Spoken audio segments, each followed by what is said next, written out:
Peuple du Burkina Faso, chers compatriotes, l'avènement du MPSR en janvier 2022 a suscité plein d'espoir au sein de toutes les couches de notre population au point de nous aveugler sur les durs défis de la réalité de notre pays, des énormes efforts et des sacrifices à consentir collectivement pour mettre le pays sur les chemins du progrès et du renouveau.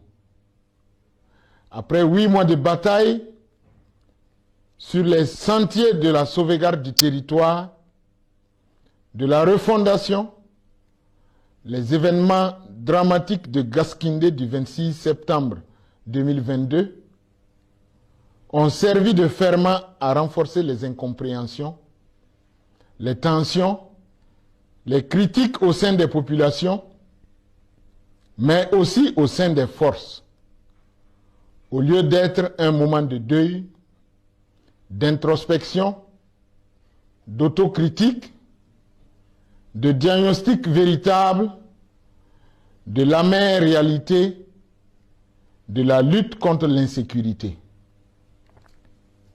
C'est ainsi que depuis les nuits du 29 et 30 septembre, 1er octobre, avant même que nos morts n'aient pu être inhumés et que certains personnels affligés n'aient pu être désengagés du front, quelques unités de nos forces militaires, avec des sympathisants civils et politiques, mus par des motivations individualistes, subjectives et se prévalant de certaines frustrations et revendications qui devraient pouvoir trouver des solutions dans d'autres cadres de concertation, ont convergé de manière massive vers les zones sensibles de la présidence du Faso, de la base aérienne 511, de la RTB et de certains domaines diplomatiques. L'objectif affiché était clair: interrompre la transition. Leurs actions ont occasionné au niveau de nos périmètres défensifs 2 morts, 9 blessés et des dégâts matériels.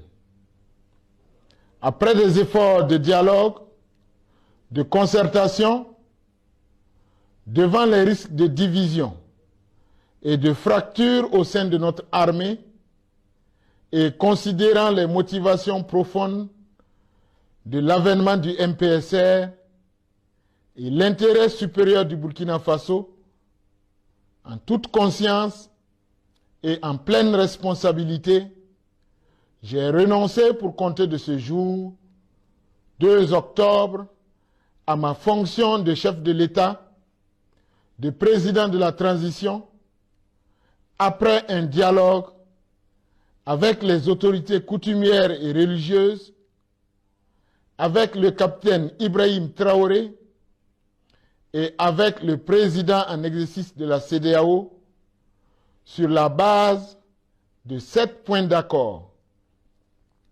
Premier point, que les nouvelles autorités poursuivent les activités opérationnelles sur le terrain.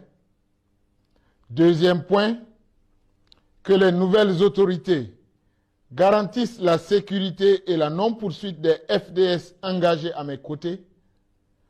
Troisième point, que les nouvelles autorités poursuivent le renforcement de la cohésion au sein des forces de défense et de sécurité. Quatrième point, que les nouvelles autorités poursuivent le chantier de la réconciliation nationale. Cinquième point, que les nouvelles autorités respectent les engagements pris avec la CEDEAO. Sixième point, que les nouvelles autorités poursuivent les réformes de l'État.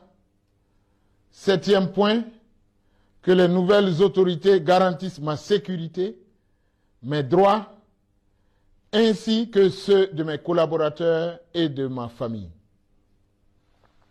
Mes chers compatriotes, à l'endroit des nouvelles autorités du Faso, je leur formule mes vœux de succès. Je les invite à travailler, surtout à unir, plutôt qu'à disperser. Je les invite à rester patriotes et intègres. Je les invite à porter haut les valeurs du MPSR et à porter leurs responsabilités comme un sacerdoce. Je voudrais, avant de terminer, remercier du fond du cœur tous les acteurs et actrices au plan national et international, les garants et les sympathisants du mouvement patriotique pour la sauvegarde et la restauration, qui ont œuvré de manière sincère et désintéressée à la bonne marche de la première étape de la transition. Que Dieu bénisse le Burkina Faso et le préserve du chaos. Pour la patrie, nous vaincrons.